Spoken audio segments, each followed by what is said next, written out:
Like you said, my name is Chris Ryan. I'm with Local Government Risk Management Services. I'm the Southwest Georgia Territory Field Rep. My territory goes from Florida line all the way up to Clayton County, Chattahoochee to 75.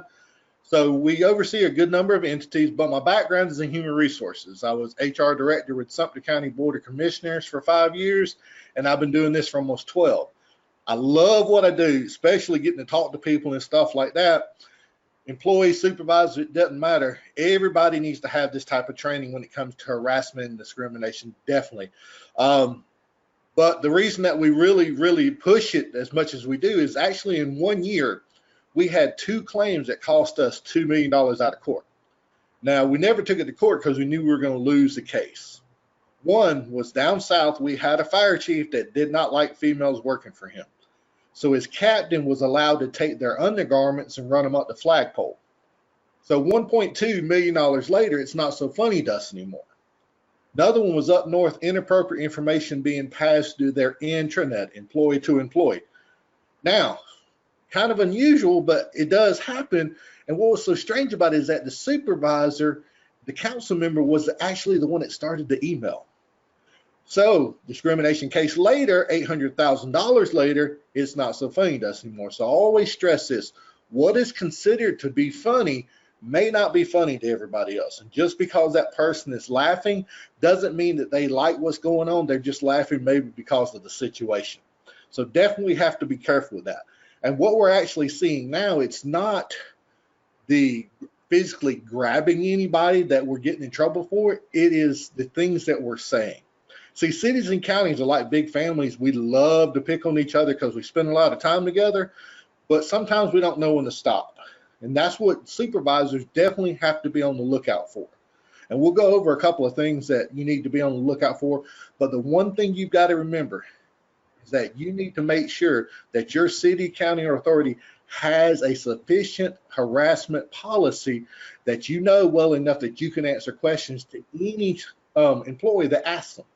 So what we'll do is we'll go ahead and get started. Discrimination training for supervisors.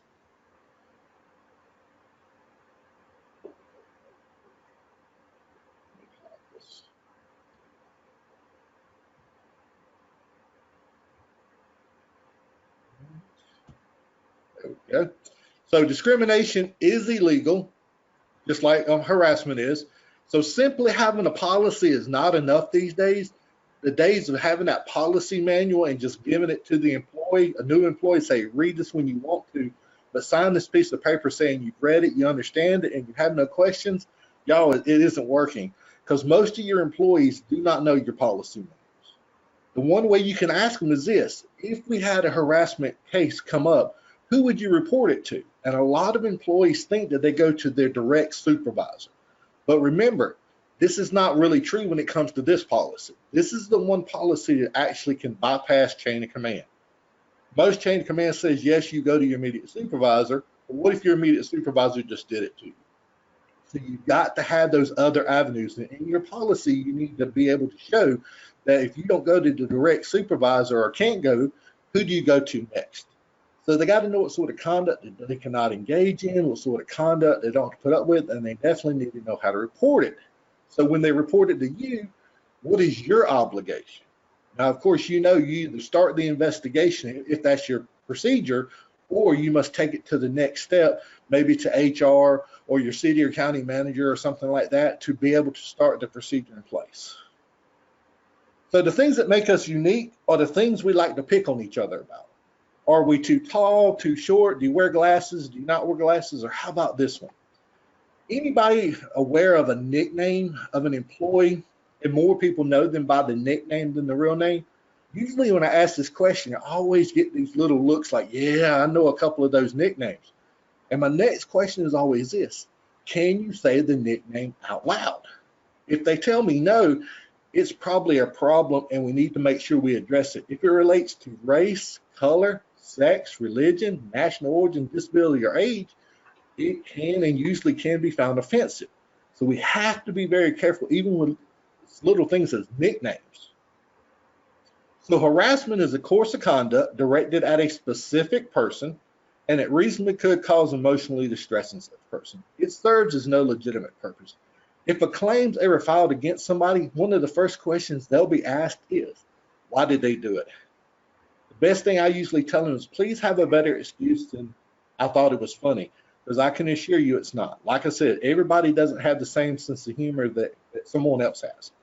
It's usually words, gestures, and actions which tend to annoy, alarm, or abuse another person based on those protected classes that we talked about.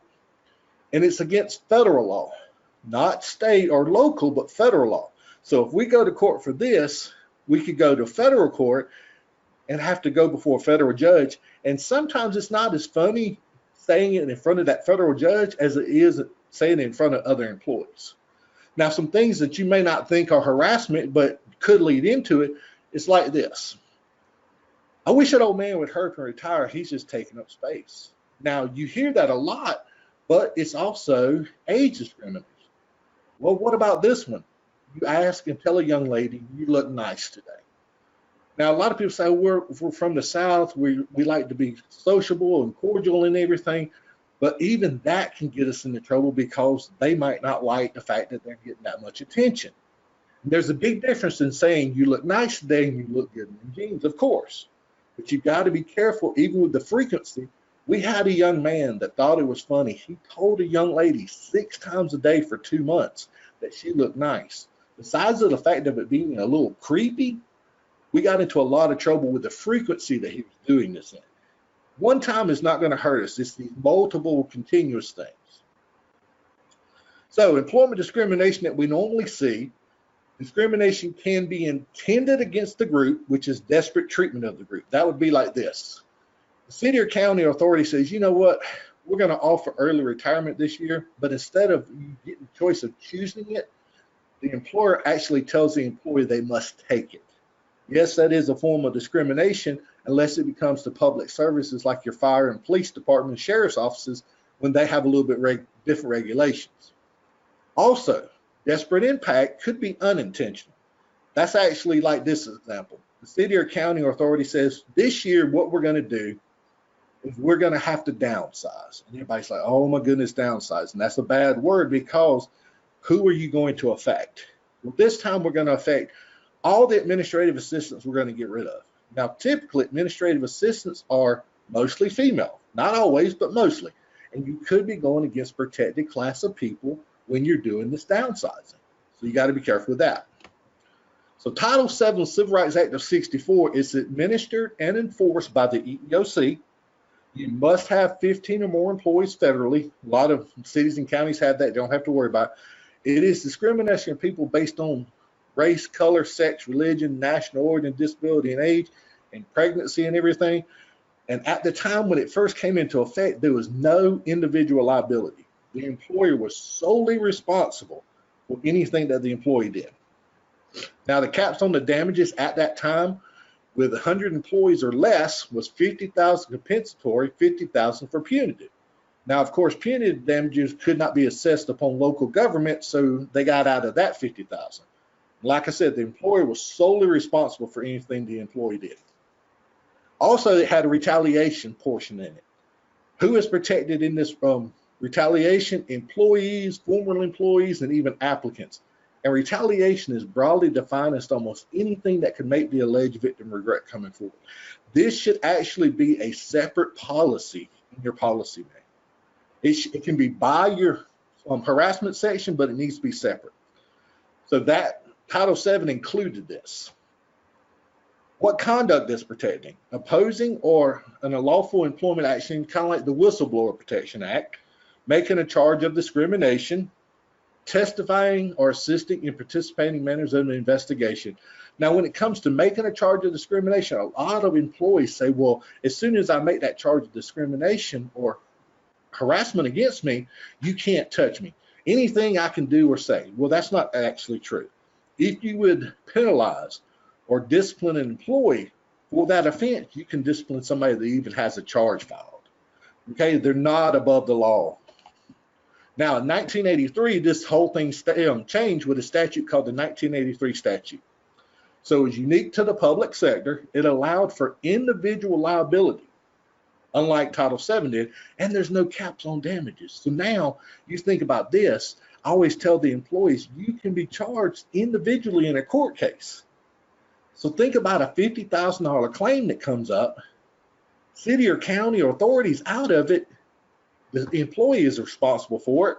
What do you do then? I don't know about them. I always tell them, but I don't make that kind of money, so I don't want anything like that to happen to me. We even heard of a case where a gentleman was found guilty. He passed away.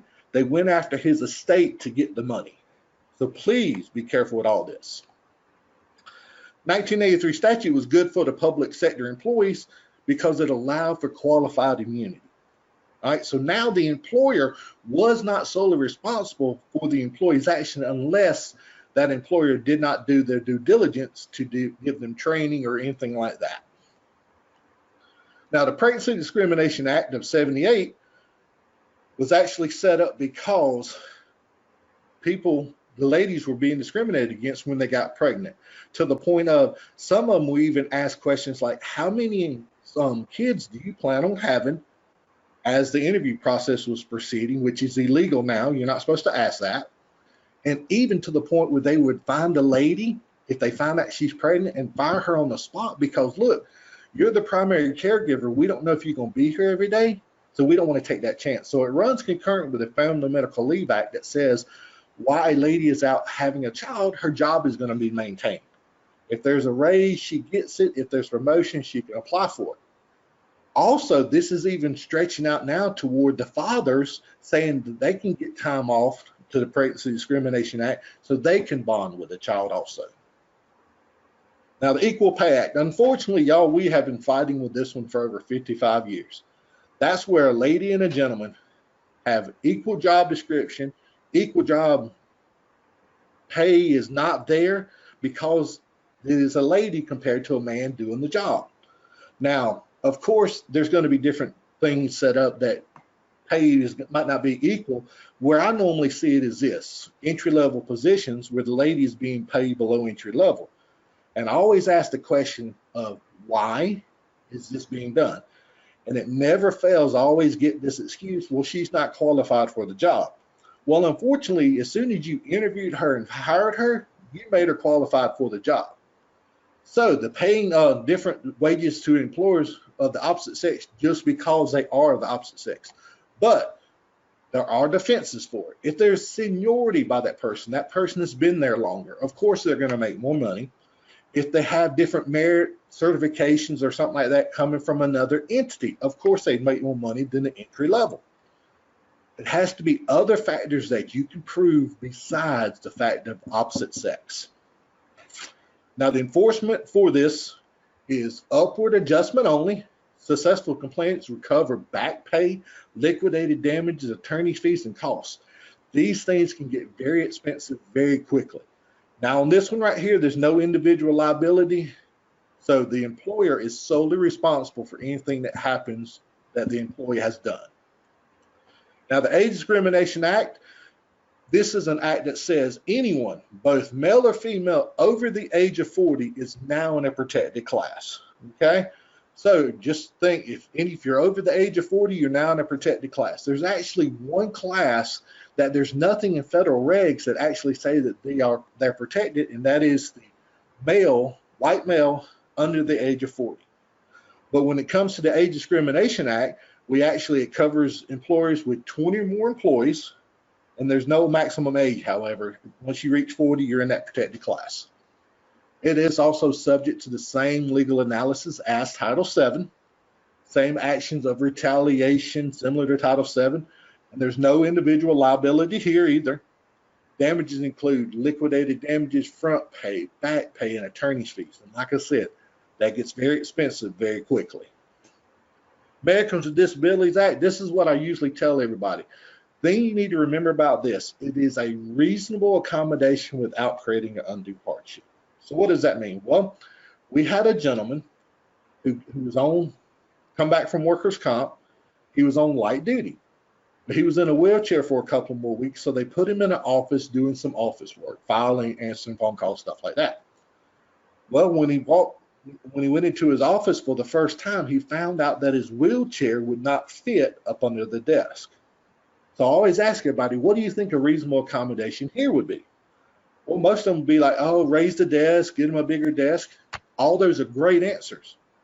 But his request was actually a $30,000 desk that when you come in, you push a button, it raises, and you push another button, it lowers back down on top of it.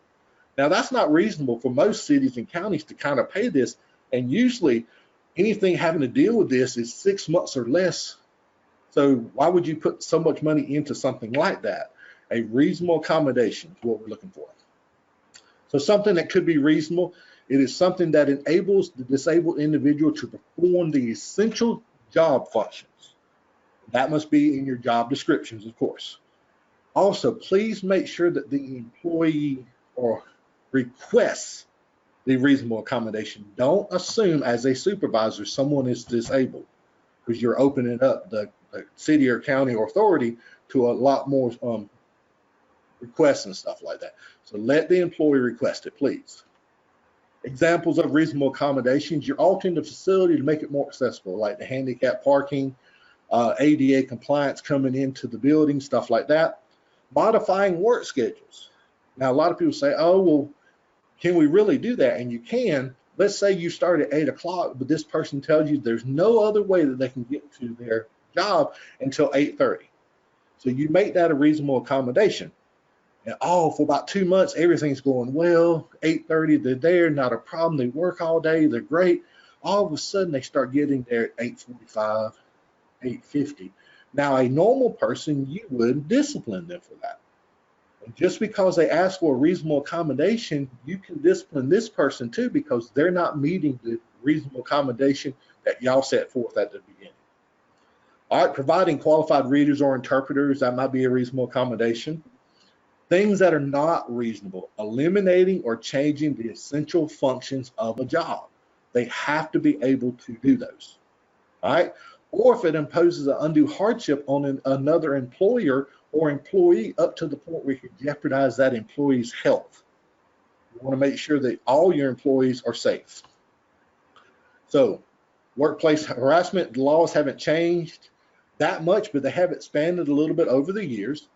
And unfortunately, the lack of knowledge is no longer a defense when it comes to court cases and stuff, because everyone should know this.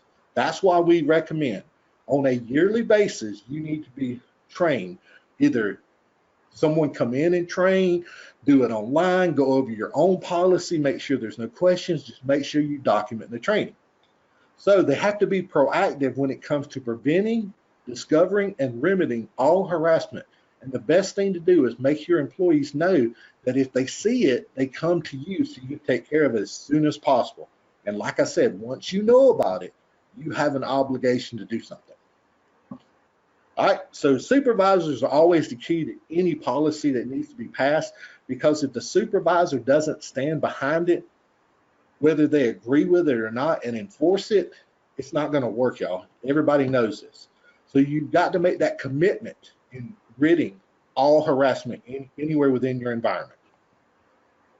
All right, so as a supervisor, some obligated things you need to do: you need to meet with the complainant, the person that made the complaint, report and document dates, times, details, everything needs to be in writing. All right, ensure cooperation with the investigation, make sure there's no reoccurrence or retaliation, and support the discipline. Whether you agree with it or not, you have to stand behind what your city or county agrees with to do as soon as this case is settled. So when you're talking about report and document, you need to name the complainant, name the alleged harasser, all the possible witnesses, because now you have to actually do witness statements to everybody that was subject to this, dates, times, locations, and everything. Like I said, documentation is the key here. If for some reason, if you don't feel comfortable doing it by yourself, and I probably wouldn't suggest that anyway, have somebody else in there with you when something like this is, when you're going over it with an employee. So while you're listening, someone else is writing it down for you.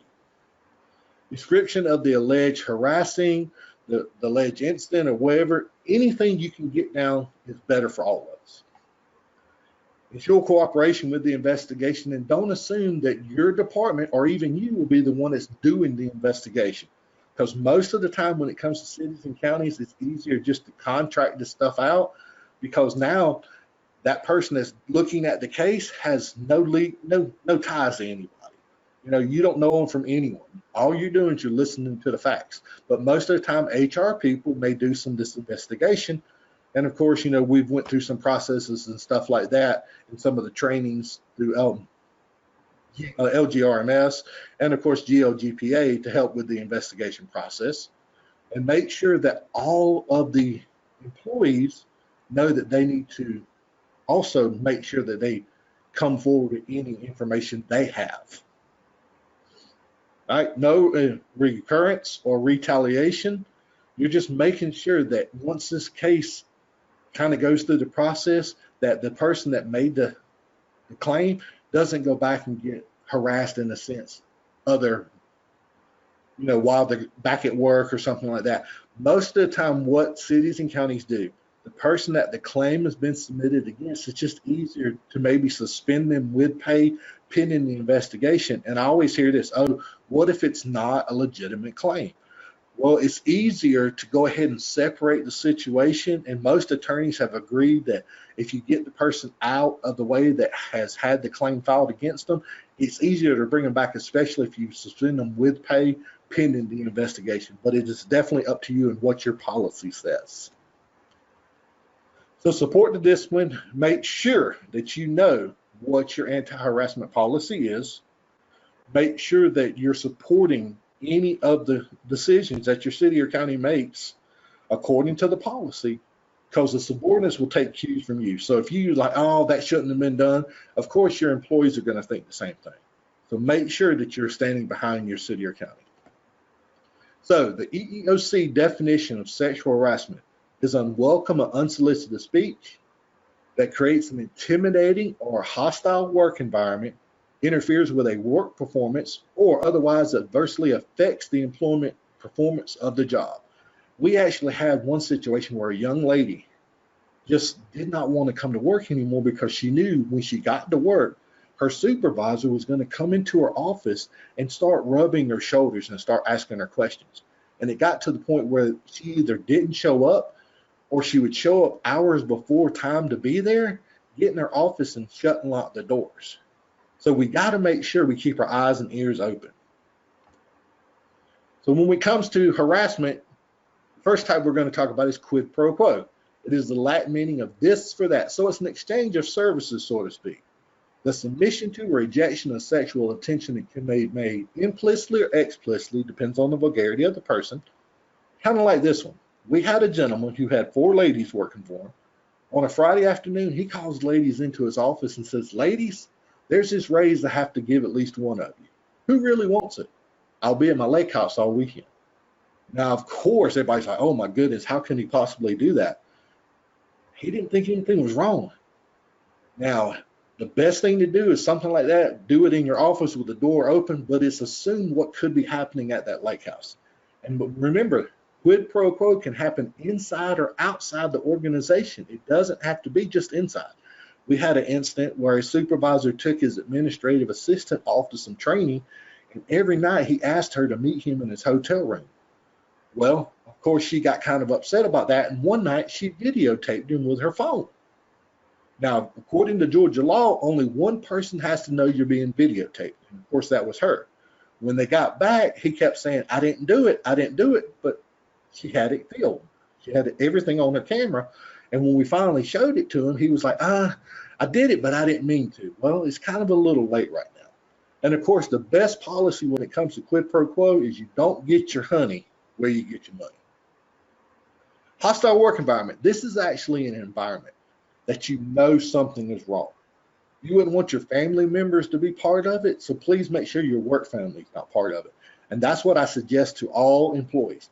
Make sure that if this is happening somewhere in your work environment, that someone knows about it so we can take care of it as soon as we know, and it won't cause a lot of problems. And definitely they will come to supervisors to let them know what's going on. So a hostile work environment can be inside or outside the organization also, and it can be verbal, nonverbal, or physical. When it comes to verbal, that's like comments, jokes, stories, not accepting no and asking a person out on a date. And just remember, if you have inmates that are working for the city or county with details and stuff like that. We have heard of cases where even citizens would complain against these employees or inmates because of the type of situation that they put them in, with people catcalling, whistling, and stuff like that. So you got to make sure you keep everybody under control that's in your environment. All right, nonverbal. That would be like gestures, body movements, elevator eyes, no direct eye contact. When I talk about elevator eyes, you're actually looking the person up and down, and a lot of supervisors say, oh, you're not supposed to do that, because you just don't know what the situation is going to be like. Well, a lot of law enforcement have to do it when they're assessing the situations, but you see it's a little bit different when somebody is looking you up and down on a physical side. Their expression changes sometimes too, and it's a little bit uneasy when it comes to that. All right, no direct eye contact does not mean you're not looking them in the eye. It actually means you're looking at a body feature south of the eyes. You're not giving them the direct eye contact that they need. Of course, suggestive visuals like your posters, your calendars, your pictures, your emails, and facial expressions, even to the point of winking. Now, if somebody winks at you, please don't read a lot into that. They might actually have something in their eye, or naturally they blink a lot when they talk. I always tell everybody that. Physical side, hugs, kisses, patting, touching. And I always ask this question, who are my big huggers? Because there's nothing wrong with hugging. You just have to be very careful. If someone actually asks you, please do not hug me, I just tell them don't hug them. It's just easier not to do that and get in that type of situation where it could cause a problem. Also, I always give them this example, patting on the backside. I always ask them, is that offensive at work? And everybody's like, oh my goodness, yes. I said, but it happens in sports every day. But now some of my recreation departments and authorities are actually making policies that say, if you coach for us and you pat a player on the backside of their body, we need you anymore because something has happened, or they're trying to eliminate what could happen if it goes too far. So quid pro quo, usually it's one time and one time only is all it takes. Hostile work environment, usually there's got to be a frequency level, severity level, unless it's so bad. Unfortunately, we had a situation where we had a guy who had a unique way of welcoming you to work. He would walk up behind you, take his hands, slide into your pockets, and move to the front of your body. Now, of course, that was extremely offensive, and it only took one time, even though it was a hostile work environment, how it was set up. So please, as a supervisor, have your eyes and ears open. So who can be the harasser? Anybody. Elected officials, managers, supervisors, contractors, subcontractors, definitely a co-worker, and a citizen of your communities. So not only do you have to protect employees from employees, but anyone else they come in contact with, and I know that can be very difficult at times, but you've got to be able to try to help them out if you can. So who can complain? Again, anyone, co-workers, male, females, heterosexual, homosexuals. How about this? We had a couple of instances where UPS workers were coming in to a city or county and were actually hitting on the ladies that were sitting up front. And of course, that's very offensive to them, or even vice versa. We had a case where the ladies were hitting on the UPS worker coming in. Now, you got to look at it both ways and say, look, you can't do that. And you might have to take them to the side and say, this is our policy. If you keep violating this, then proper actions will be taken. Or you might actually have to call UPS and tell them what their employee is doing. Now, just because you're not part of the conversation doesn't mean you won't be affected. And that's what people understand, is that indirectly they can be affected. So you and I are having a conversation, and that person overhears us, that's something that's very graphic that we're talking about, and it offends them. They could find that harassing and even want to submit a claim. But like I said, it's not going to be that one time. It can be multiple times that happens. So elements of an effective harassment prevention plan. It must be in writing. You have to define harassment and discrimination, declare what is intolerable. Of course, you can't list everything, but try to list as much as you can. Establish that complaint procedure in place. Provide training to everybody, full-time, part-time, temporary employees. Anybody can have a charge filed against them. And definitely your supervisors And your council members and commissioners would be a good person to train to. Ensure prompt and complete investigation process, even have it to the point where you're showing how long it's going to take, what the procedure is, what the process is, as much as you can put out there, and the corrective action and discipline. So if you must fire them, please go ahead and let them go. Don't hold them until the end of the week just because there's a program or project that has to be done, and you just want to keep them to make sure you get the work out of them, because they will find out about it and they'll probably be a little upset if they knew they were supposed to be fired on Monday and you waited till Friday. And also include a formal retaliation policy. Like I said, it needs to be separate from the harassment section. So we have a scenario. Roy is a longtime battalion chief for a municipal fire department. For decades, he's employed a management style that promotes a family atmosphere at his fire stations he oversees. In doing so, he casts himself as a firefighter father and the other firefighters as brothers and sisters. In keeping with his management approach, he often hugs the firefighters, both male and female, at various points throughout their shift. Tanya, a recent transferred firefighter who never previously worked under Roy's command, she is not a hugger and consistently pushes him away when he attempts to hug her. He is persistent in telling Tanya, you just need to understand we're a family here and family members hug each other. So you might as well go ahead and get used to it. Well, Tanya files a sexual harassment complaint with the city HR director, who subsequently holds a meeting with the city manager, the fire chief, and Roy. Roy is told to stop hugging everyone. He responds by saying, I consider these firefighters to be my sons and daughters. I've been hugging them for over 30 years and I'm too old to stop now. So you might as well just go ahead and fire me. In aspiration, the city manager says, Roy, can't you at least stop hugging the women? He's sad, but he agrees to the compromise. From that point forward, he only hugs male firefighters. Whenever a female firefighter attempts to hug him, he pulls away and says, nope, women don't get hugs anymore. After several weeks of this, Sarah, a firefighter assigned to one of his stations, files a grievance with HR alleging that Roy is discriminating against her and the other female firefighters by withholding hugs from them. Kind of a danged if you do, danged if you don't situation, right? So here's a couple of questions you can think about. Since Roy hugged both male and female subordinates, was Tanya's sexual harassment complaint invalid? And of course it wasn't invalid because she actually did multiple things.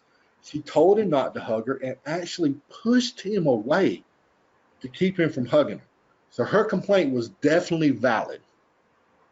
Since Roy didn't mean anything sexual by the hugs, was Tanya's complaint invalid? And again, it wasn't invalid. She did not feel like she wanted this to happen to her. And like I said, she actually was pushing him away multiple times and he just didn't do it. Since Roy only hugged male subordinates after Tanya's complaint, was Sarah's discrimination complaint invalid? Now, unfortunately, it's going to be that one-time thing that you can look into it and document it and everything, but it's not going to submit a claim or anything like that. And plus, he was not the one that didn't want to hug the females. His city manager, if you remember from the scenario, his city manager said, please stop hugging the women. So he was actually following a direct order from the city manager. So if there was anything that come out of it, the city manager would probably be in trouble quicker than Roy. If the city had known for years that Roy hugged all of his employees, were his rights violated when he was finally instructed to stop? And of course, you know, his rights were not violated because times change all. Things that were welcome 10, 15, 20 years ago in the workplace can't be done today. It is a totally different atmosphere in the workplace, and you have to adjust to these situations. So, of course, his rights were not being violated at all. Now, should the city have handled Tanya's complaint differently? Well, they did what they needed to do. They listened to her. They had a meeting. But unfortunately, they let Roy get by with just a little bit too much, probably. He said, you know what? I've been doing this for 30 years. You might as well go ahead and fire me. Unfortunately, you might have should have gone ahead and fired him. You know, I'm sorry. We greatly appreciate you working here. It's time for you to leave. Or if he did agree to it and he wasn't doing it, then of course you would have to take steps after that. But let me think about this. And if this was Tanya and Roy was fired, Now, she just got a 30-year veteran fired from the fire department for the fact that she didn't want him to hug her. And I think she might have some retaliation and discrimination coming to her when she gets back to the fire stations and stuff. So even though you've settled it on that side that's saying that Roy needed to be fired to stop the harassing, now you've got to start going back to the fire station periodically and make sure she's not being retaliated or harassed even further. And that could go on for years. So it's not over when everything looks like it's settled. Also, think about this. Let's say she goes, you know what, I'm just tired of it. The best thing I can do is just, I'm going to quit. And unfortunately, that sometimes is the best scenario for the city or county, but you still need to address the issue that Roy is still hugging people.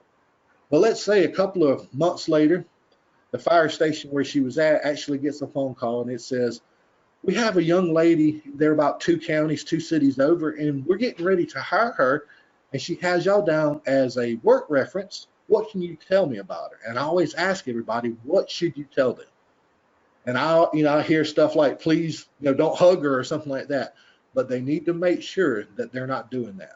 And I usually tell the employees the best thing to do when it comes to this is to say, please contact our HR department in our city or county, and they can give you any information that you need to. Maybe you have to have an open records request to get the personnel file. And usually when they call the HR departments is going to only say a couple of things too. When the person was hired, when they left, and maybe the position they were in when they stepped aside or terminated or whatever happened. So the best thing to do is not let the employee say anything, because unfortunately when it comes to fire departments and police departments, they kind of exchange information that maybe they don't need to, whether it's true or not. They just need to be very careful with what they're saying. So definitely need to watch out for that when it comes to this, because that could also help in that harassment case or something like that, that she's trying to get another job somewhere and they're actually keeping her from getting that job. So what else? I believe that's all we have right now. Does anyone have any questions? I don't see any questions, Chris. Anybody have anything they want to discuss? Again, even if you don't have questions now, you can always send us a question via email. We'd be more than happy to help you guys out. We really appreciate your time. I hope y'all found this valuable. We will end it in just about 30 seconds. So if you have any further questions, let us know. If not, I'll say goodbye and thank you so very much. All right, thank y'all. Y'all have a good day. Thank you, Chris.